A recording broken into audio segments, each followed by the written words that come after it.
que je peux commencer? Ok. Bonjour à tous, je m'appelle Martin Alcala et aujourd'hui je vais vous présenter ma thèse intitulée Comment le coût partiel influence l'effet de bordure, les chocs de croissance et la mortalité après récolte. Une thèse supervisée par mon tuteur Miguel Montero Girona et ma co-tutrice Annie Desrochers. L'atmosphère de critique et de scepticisme pour l'utilisation généralisée des coupes totales a créé un changement dans la foresterie en Amérique du Nord pour reprendre les principaux et objectifs de la gestion écosystémique. La gestion écosystémique utilise les coupes partielles comme sa principal outil, mais aujourd'hui, il y a beaucoup de choses avec des effets des coupes partielles sur la croissance et sur la mortalité qui sont inconnus. Et c'est pourquoi ma thèse va étudier ces effets pendant les 3 chapitres. Le premier chapitre va parler de l'effet bordure, c'est-à-dire la différence entre la croissance des arbres qui sont droits dans les bords et les arbres qui sont droits dans l'intérieur de la zone non coupée du forêt.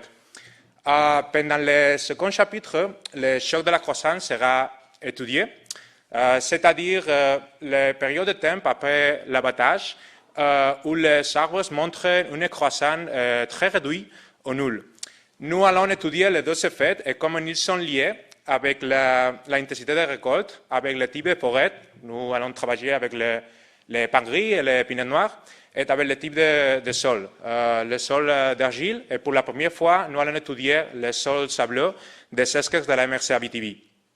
Aussi, pour la première fois, nous allons étudier pourquoi les deux phénomènes sont produits. Le troisième chapitre va parler de la dose de mortalité qui se trouve après la récolte pour coupe partielle pour l'effet du Chablis et comment ils sont liés avec l'intensité de récolte et pour la première fois aussi nous allons étudier comment ils sont liés avec les greffes racinaires.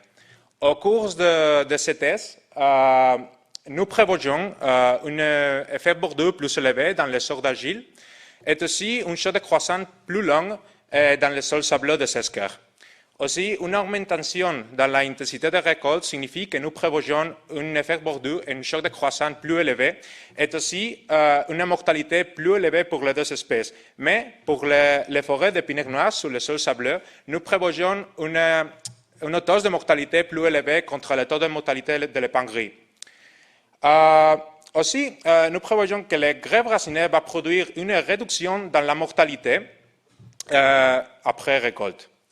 Enfin, je veux remercier à toutes les institutions et toutes les entreprises qui ont fait possible que je sois ici aujourd'hui et aussi à toutes les personnes qui sont ici aujourd'hui pour sa attention. Donc, merci beaucoup tout le monde.